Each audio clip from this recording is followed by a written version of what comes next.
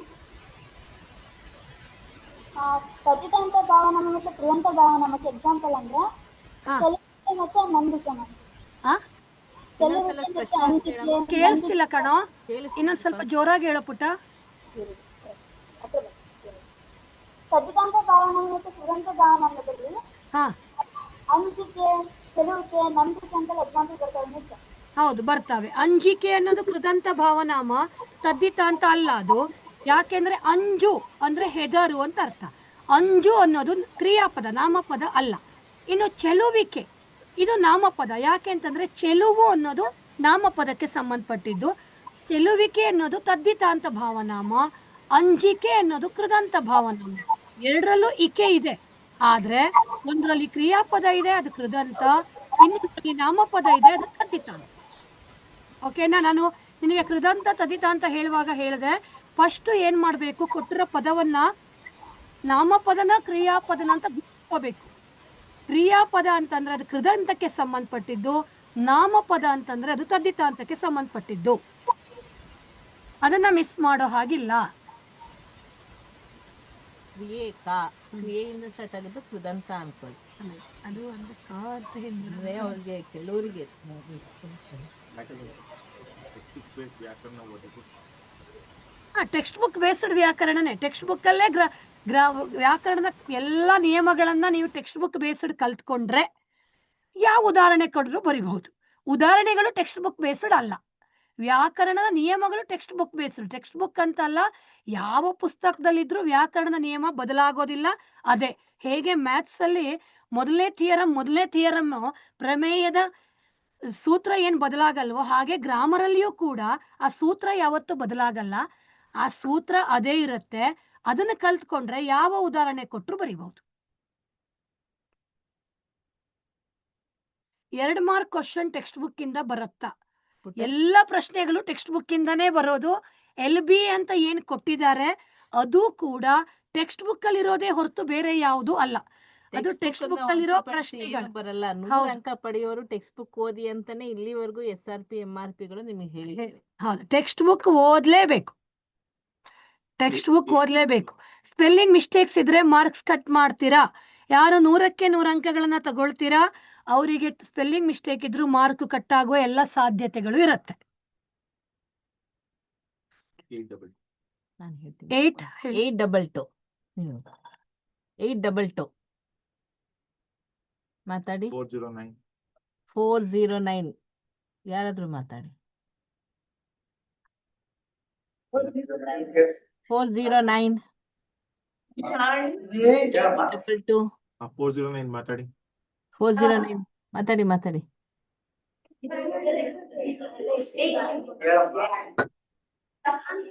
ಒಬ್ರು ಪ್ರಶ್ನೆ ಕೇಳಿ ಮಕ್ಳ.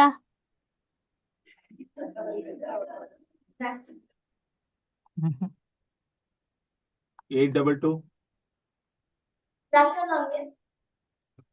ನಿಮ್ಮಲ್ಲೇ ಮಾತಾಡ್ಕೋಬೇಡಿ, ಪ್ರಶ್ನೆ ಕೇಳಿ.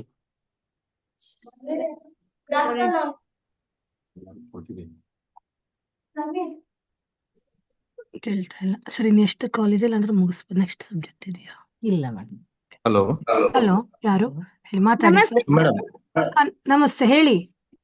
ನಾವು ಮುರಾರ್ಜಿ ವಸತಿ ಹಾ ಆಯ್ತು ಕಣೋ, ಹೇಳೋ ಪುಟ್ಟ. ನೇರವಾಗಿ ಪ್ರಶ್ನೆಗೆ ಬನ್ನಿ.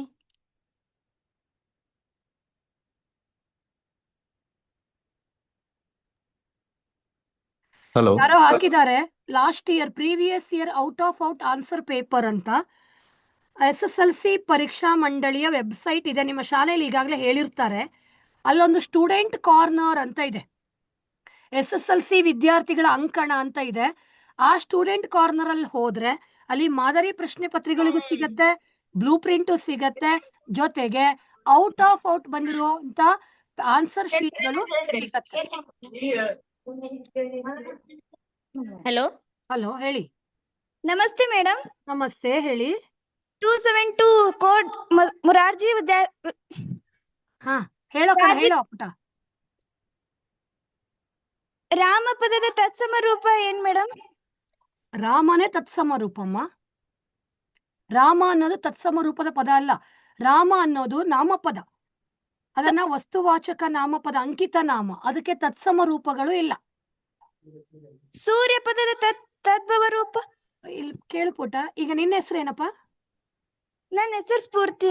ಸ್ಫೂರ್ತಿ. ಓಕೆ, ಸ್ಫೂರ್ತಿ. ನೀನು ನಿನ್ನ ಹೆಸರನ್ನ ಇಂಗ್ಲಿಷ್ ಅಲ್ಲಿ ಹೇಳಿದ್ರೆ ಬದಲಾಗತ್ತಾ? ಇಲ್ಲ ಮೇಡಮ್. ಹಾಗೆ. ಮತ್ತೆ ತಮಿಳಲ್ಲಿ ಹೇಳಿದ್ರೆ ಬದಲಾಗತ್ತಾ? ಇಲ್ಲ. ತೆಲುಗುನಲ್ಲಿ ಹೇಳಿದ್ರೆ ಬದಲಾಗತ್ತಾ? ಇಲ್ಲ. ಹಾಗೆ ಹೆಸರುಗಳು ಕೂಡ ಕನ್ನಡದಲ್ಲಿ ಹೇಳಿದ್ರು ಅದೇ ಹೆಸರೇ, ಸಂಸ್ಕೃತದಲ್ಲಿ ಹೇಳಿದ್ರು ಅದೇ ಹೆಸರೇ. ತತ್ಸಮ ತದ್ಭವ ಅನ್ನೋದು ಸಂಸ್ಕೃತ ಪದದಿಂದ ಕನ್ನಡಕ್ಕೆ ಬಂದಿರುವಂತ ಪದಗಳು, ಅಲ್ಲಿ ಯಾವುದೇ ಹೆಸರುಗಳು ಬರೋದಿಲ್ಲ. ರಾಮ ಅನ್ನೋದು ಹೆಸರು ತಾನೆ. ರಾಮ ಅನ್ನೋ ಹೆಸರು ಸಂಸ್ಕೃತದಲ್ಲೂ ಅದೇ ಹೆಸರೇ, ಕನ್ನಡದಲ್ಲೂ ಅದೇ ಹೆಸರೇ. ಅರ್ಥ ಆಯ್ತಾ? ಹಾ ಮೇಡಮ್. ಗ್ರಾಂಥಿಕ ರೂಪ ಎಕ್ಸಾಮ್ ಒಳಗೆ ಬರುತ್ತೆ ಮೇಡಮ್? ಬರುತ್ತೆ ಅಂತ ಗೊತ್ತಿಲ್ಲಮ್ಮ, ಬರ್ಲೂಬಹುದು. Thank you madam. ನಮಸ್ತೆ ಮೇಡಮ್. ಕೇಳಿಸ್ತಾ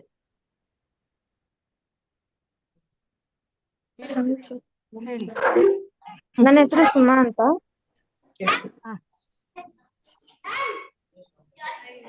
ಮಾತಾಡಮ್ಮ. ನನ್ ಕ್ವಶನ್ ಬಂದು, ಹಾ.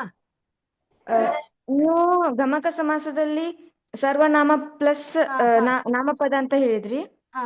ಆದ್ರೆ ನೇಯ್ದ ವಸ್ತ್ರದಲ್ಲಿ ಸರ್ವನಾಮ, ನೇಯ್ದದು ಪ್ಲಸ್ ವಸ್ತ್ರ ಅಂತ ಬರುತ್ತೆ. ಅದರಲ್ಲಿ ಸರ್ವನಾಮ ಯಾವ್ದಂತ ನಾವ್ ಹೆಂಗ್ ಕಂಡು? ನೇಯ್ದುದು, ಅಲ್ಲಿ ನೇಯ್ದುದು ಅನ್ನುವಂತ ಪದ ಉಪಸರ್ಗ ಅಂತ ಕರೀತಾರೆ. ಅಲ್ಲಿ ನಾಮಪದಕ್ಕೆ ಉಪಸರ್ಗ ಸೇರಿದೆ, ಅದನ್ನು ಕೂಡ ಗಮಕ ಸಮಾಸ ಆಗ್ಬಹುದು. ನಾನು ನಿಮ್ಗೆ ಇವತ್ತು ಹೇಳಿದ್ದು ಗಮಕ ಸಮಾಸದ ಅಥವಾ ಯಾವುದೇ ಸಮಾಸದ್ದು ಹಿಂಟ್ ಕೊಟ್ಟಿರೋದಷ್ಟೇ. ಅಂದ್ರೆ ಪೂರ್ತಿ ನಿಯಮಗಳನ್ನ ನಾನು ಹೇಳಿಲ್ಲ, ಜಸ್ಟ್ ನಿಮಗೆ ಎಕ್ಸಾಮ್ಗೆ ಎಷ್ಟು ಬೇಕು ಅಂತ ಹಿಂಟ್ ಕೊಟ್ಟು ಹೇಳಿದೀನಿ ಹೊರತು ಅದಲ್ಲ ಅಂತಲ್ಲ. ನೇಯ್ದಿದು ಪ್ಲಸ್ ವಸ್ತ್ರ ಅನ್ನುವಂತ ನೇಯ್ದು ನಾಮಪದಕ್ಕೆ ಒಂದು ಉಪಸರ್ಗ ಸೇರಿ ಕೂಡ ಆಗಿದೆ, ಅದು ಕೂಡ ಗಮಕ ಸಮಾಸನೆ. ಅಂತ ಒಂದೆರಡು ಎಕ್ಸಾಂಪಲ್ ಹೇಳ್ತೀರಾ? ಗಮಕ ಸಮಾಸಕ್ಕೆ ಸ್ಪಷ್ಟವಾಗಿರ್ತಕ್ಕಂಥ ಉದಾಹರಣೆ, ನೇಯು ಅಂತಕ್ಕಂಥದ್ದು ಕ್ರಿಯೆ, ಅದಕ್ಕೆ ದ ಅನ್ನುವಂತ ಭೂತ ಪ್ರತ್ಯಯ ಸೇರಿ ನೇಯ್ದ ಅಂತ ಆಗಿದೆ. ಅದಕ್ಕೆ ವಸ್ತ್ರ ಅನ್ನೋದು ನಾಮಪದ, ನೇಯ್ದ ಅನ್ನೋದು ಕೃದಂತ, ವಸ್ತ್ರ ಅನ್ನೋದು ನಾಮ, ನೇಯ್ದುದು ವಸ್ತ್ರ ಅನ್ನೋದು ಸೇರಿನೇ ನೇಯ್ದ ವಸ್ತ್ರ ಅಂತ ಆಗಿದೆ. ಅದು ಗಮಕ ಸಮಾಸಕ್ಕೆ ಸ್ಪಷ್ಟವಾದ ಉದಾಹರಣೆ ಆಗತ್ತಮ್ಮ. ಅದನ್ನ ಅವ್ಯಯೀ ಭಾವ ಸಮಾಸ ಅಂತ ಕೂಡ ಕರೀತಾರೆ. ಗಮಕ ಸಮಾಸವನ್ನೇ ಆ ಅವ್ಯಯಗಳನ್ನ ಸೇರ್ಸ್ಕೊಂಡು ಕೂಡ ಸಮಾಸವನ್ನ ಮಾಡ್ತಾರೆ.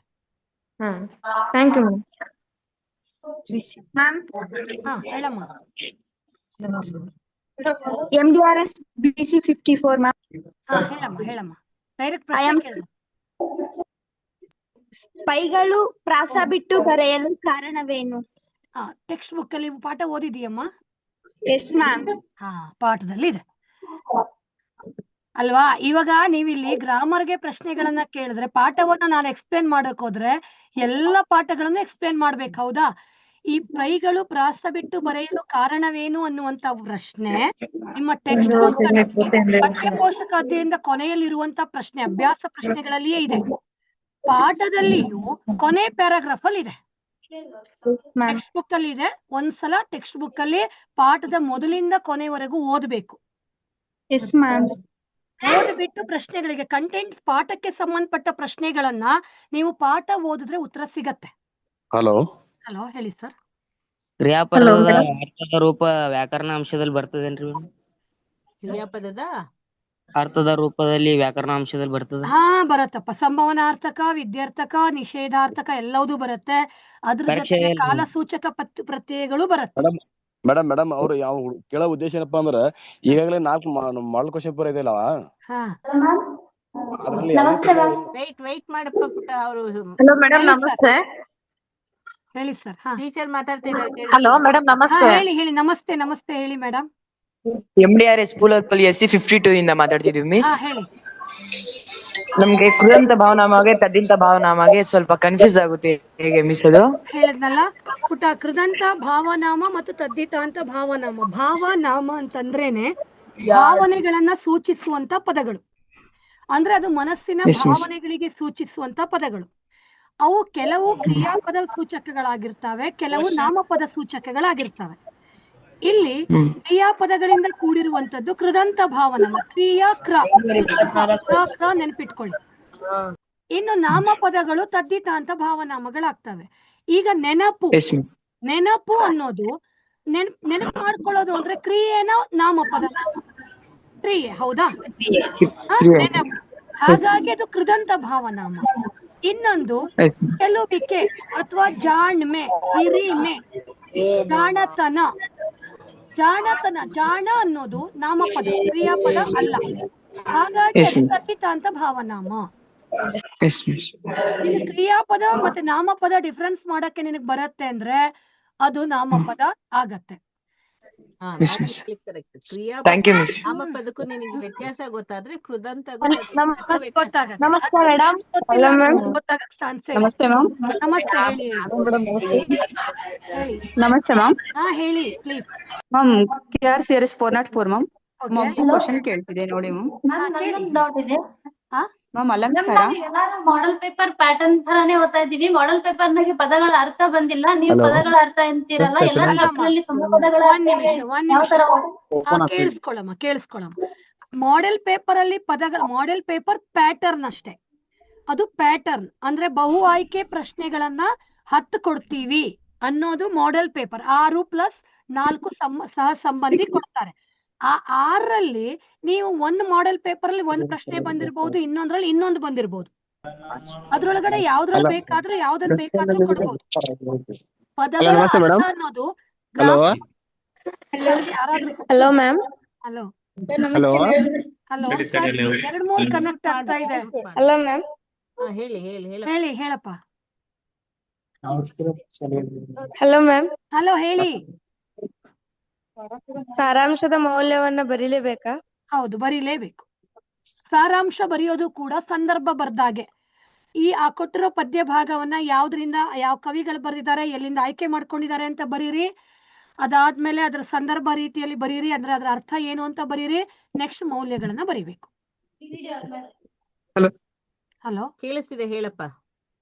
ಹಲೋ ಮೇಡಮ್, ನಮಸ್ತೆ ಮೇಡಮ್. ಹಾ ಮೇಡಮ್ ನೀವು ಅವಾಗ ತಾನೇ ಹಲೋ ಹಾ ಹೇಳಿ. ಮೇಡಮ್ ನೀವು ಅವಾಗ ತಾನೇ ಹೇಳಿದ್ರಿ ಆಶಯ ಭಾವದಿಂದ ನೋಡಿಕೊಂಡು ನೀವು 8 ವಾಕ್ಯಗಳಿಗೆ ಉತ್ತರಿಸಬಹುದಂತ. ಹೌದು. ಆದ್ರೆ ಮೇಡಮ್ ಇದು ಇಲ್ಲಿ ಒಂದು 8 ವಾಕ್ಯ ಕರ್ಣನ ನಿರ್ಧಾರ ಸರಿ ಎನ್ನುವಿರ ಇದನ್ನ ಯಾವ ರೀತಿ? ಕೇಳಿಸ್ಕೊಪ್ಪ. ಕರ್ಣನ ಆಶಯ ಭಾವದಿಂದ ಉತ್ತರಿಸಬಹುದು ಅಂತ ಹೇಳಿದ ತಕ್ಷಣ ಎಲ್ಲಾ ಪ್ರಶ್ನೆಗಳಿಗೂ ಅದರಿಂದನೇ ಉತ್ತರಿಸಕ್ ಬರುತ್ತೆ ಅಂತ ಅರ್ಥ ಅಲ್ಲ.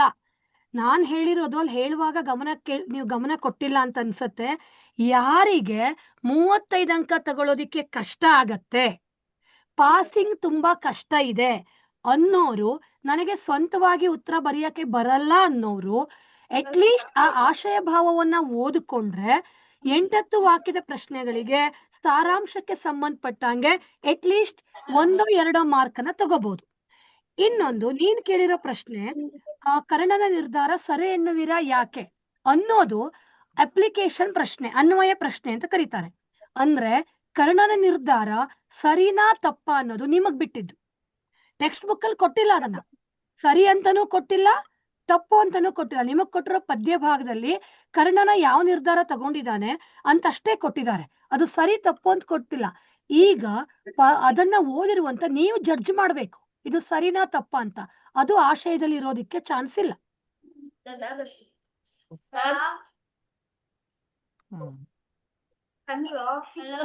ಓಕೆ, ಇಲ್ಲಿಗೆ. Hello madam.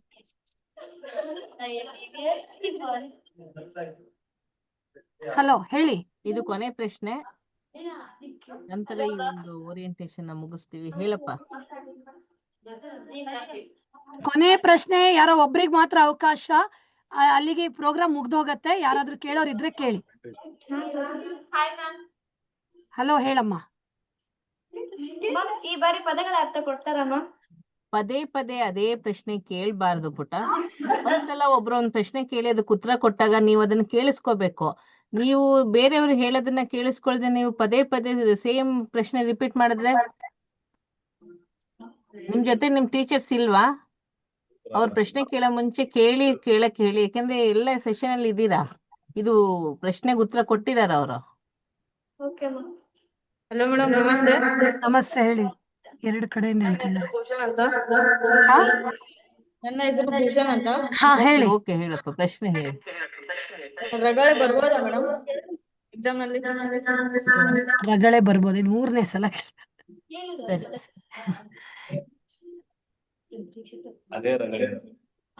ಇಲ್ಲಿಗೆ ಹೇಳಿ ಮೇಡಮ್. ಮಾಡ್ಲಾ? ಓಕೆ.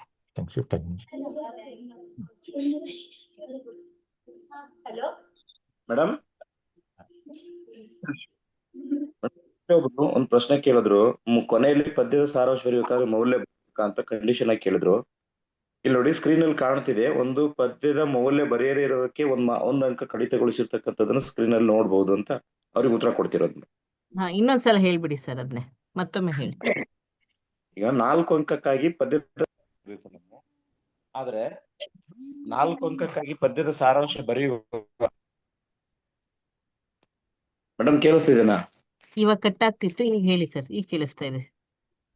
ಪದ್ಯದ ಸಾರಾಂಶ ಬರಿಬೇಕಾದ್ರೆ ಮೌಲ್ಯ ಬರಿಬೇಕಾ ಅಂತಕ್ಕಂಥದ್ದು ಒಂದು ಪ್ರಶ್ನೆ ಇತ್ತು. ಹೌದು ಹೌದು, ಕೇಳಿದ್ರು. ಹಾ, ಅದಕ್ಕೆ ಸಂಬಂಧಪಟ್ಟಂತೆ ಸ್ಕ್ರೀನ್ ಅಲ್ಲಿ ತೋರಿಸಿದ್ದಿದೆ. ಈಗಾಗಲೇ ಒಂದು ಮಗು ಬರೆದು ಮೌಲ್ಯವನ್ನು ಬರೆಯದೇ ಇರುವುದಕ್ಕಾಗಿ 1 ಅಂಕ ಕಡಿತಗೊಳಿಸಿರ್ತಕ್ಕಂಥದ್ದನ್ನು ಹಾ, 3 ಅಂಕ ಮಾತ್ರ ಕೊಟ್ಟಿರ್ತಕ್ಕಂಥದ್ದನ್ನು ಸ್ಕ್ರೀನ್ ಅಲ್ಲಿ ನೋಡ್ಬೋದು. ಇದನ್ನ ನೋಡಿದ್ದೆ ಆದ್ರೆ ನಾವು ಪದ್ಯದ ಮೌಲ್ಯವನ್ನು ಕಡ್ಡಾಯವಾಗಿ ಬರೀಲೇಬೇಕು. ಯಾಕಂದ್ರೆ ಪದ್ಯದ ಸಾರಾಂಶ ಬರಿ ಅಂತ ಹೇಳಲ್ಲ ಅವರು, ನೇರವಾಗಿ ಮೌಲ್ಯವನ್ನು ಆಧರಿಸಿ ಪದ್ಯದ ಸಾರಾಂಶವನ್ನು ಬರೀರಿ ಅಂತ ಹೇಳ್ತಿರೋದ್ರಿಂದ ಮೌಲ್ಯವನ್ನು ಕಡ್ಡಾಯವಾಗಿ ಬರೀಲೇಬೇಕು ಅಂತಕ್ಕಂಥದ್ದನ್ನು ಆ ಮಗುವಿಗೆ ಸ್ಪಷ್ಟಪಡಿಸ್ತಾ ಇದ್ದೀನಿ.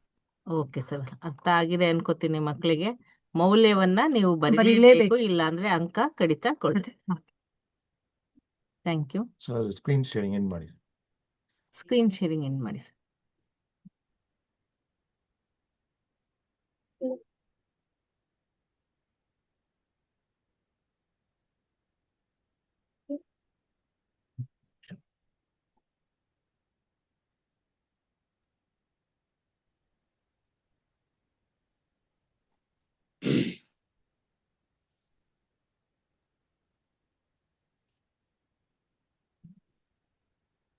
ಓಕೆ, ಈಗ ಪ್ರಶ್ನೆ ಉತ್ತರ ಕಾರ್ಯಕ್ರಮ ಎಲ್ಲ ಮುಗೀತು. ಧನ್ಯವಾದಗಳು. ಈ ಒಂದು ಸುದೀರ್ಘವಾದ ಸೆಷನ್ ಅಲ್ಲಿ ಮೇಡಮ್ ಬಹಳ ಸ್ಪಷ್ಟವಾಗಿ ನಮ್ಗೆ ಪ್ರತಿಯೊಂದು ಹೇಳಿದ್ದಾರೆ. ಅಂಕ ಹೇಗ್ ಬರುತ್ತೆ, ಮತ್ತೆ ಗ್ರಾಮರ್ ಏನ್ ಕೇಳ್ಬೋದು, ಮತ್ತು ನಿಮ್ಮೆಲ್ಲ ಡೌಟ್ನ ಕ್ಲಿಯರ್ ಮಾಡಿದ್ದಾರೆ. ಹೀಗಾಗಿ ನಾವು ನಮ್ಮ SRP ಮೇಡಮ್ಗೆ, ಶುಭಾ ಹೆಗ್ಡೆ ಮೇಡಮ್ಗೆ ಧನ್ಯವಾದಗಳನ್ನ ಟೀಚರಿಂದ ಹೇಳ್ತೀವಿ. ಹಾಗೇನೆ ನಮ್ಗೆ MRP ಅವರು ಸಪೋರ್ಟ್ ಮಾಡಿದಂತಹ ಜಮದಾರ್ ಸರ್, ಸತೀಶ್ ಜಮದಾರ್ ಸರ್ಗುನು ಧನ್ಯವಾದಗಳನ್ನ ಹೇಳ್ತೀನಿ. ಹಾಗೆ ಟೆಕ್ನಿಕಲ್ ಆಗಿ ಸಪೋರ್ಟ್ ಮಾಡಿದ ಉಮೇಶ್ ಸರ್ಗು ಧನ್ಯವಾದ ಹೇಳ್ತೀನಿ. ಮಕ್ಕಳ, ನೀವು ಕೇಳಿದ ಪ್ರಶ್ನೆನೇ ಕೇಳ್ತಾ ಇದ್ದೀರಾ. ಸೊ ನಿಮ್ಗೆ ಈಗಾಗಲೇ ಏನ್ ಕೇಳ್ಕೊಂಡಿದ್ದೀರಾ ಅದಕ್ಕೆ ಸಂಬಂಧಪಟ್ಟಂತೆ ಸಣ್ಣ ಪುಟ್ಟ ಡೌಟ್ಸ್ನ ನಿಮ್ಮ ಟೀಚರ್ಸ್ನೇ ನೀವು ಕೇಳಿದ್ರೆ ಖಂಡಿತವಾಗಿ ನಿಮಗೆ ಅವರು ಮಾರ್ಗದರ್ಶನ ನೀಡ್ತಾರೆ. ಯಾಕಂದ್ರೆ ನಿಮ್ ಜೊತೆನೆ ಅವ್ರು ಕೂತಿದ್ದಾರೆ. ಹಾಗಾಗಿ ಎಲ್ಲಾರ್ಗೂ ಹೇಳೋದೇನಂದ್ರೆ, ನಿಮ್ಮ ಮಕ್ಕಳ ಸಣ್ಣ ಪುಟ್ಟ ಸಮಸ್ಯೆಗಳನ್ನ ನಿಮ್ಮ ಹಂತದಲ್ಲೇ ಬಗೆಹರಿಸಕ್ಕೆ ಶಿಕ್ಷಕರನ್ನ ನಾವು ಈ ಮೂಲಕ ಕೇಳ್ತಾ ಇದ್ದೀವಿ. ಎಲ್ಲ ಓರಿಯೆಂಟೇಷನ್ ಅಲ್ಲಿ ಭಾಗವಹಿಸಿದಂತಹ ಎಲ್ಲ ಪ್ರಾಂಶುಪಾಲರು, ವಿಷಯ ಶಿಕ್ಷಕರು, ಕನ್ನಡ ವಿಷಯ ಶಿಕ್ಷಕರು ಹಾಗೆ ವಿದ್ಯಾರ್ಥಿಗಳಿಗೆ ಮುಂಬರುವ ಪರೀಕ್ಷೆಗಳಿಗೆ ಆಲ್ ದ ಬೆಸ್ಟ್ ಹೇಳ್ತಾ ಈ ಒಂದು ಓರಿಯೆಂಟೇಷನ್ ಕಾರ್ಯಕ್ರಮನ ಮುಗಿಸ್ತಾ ಇದ್ವಿ. ಧನ್ಯವಾದಗಳು.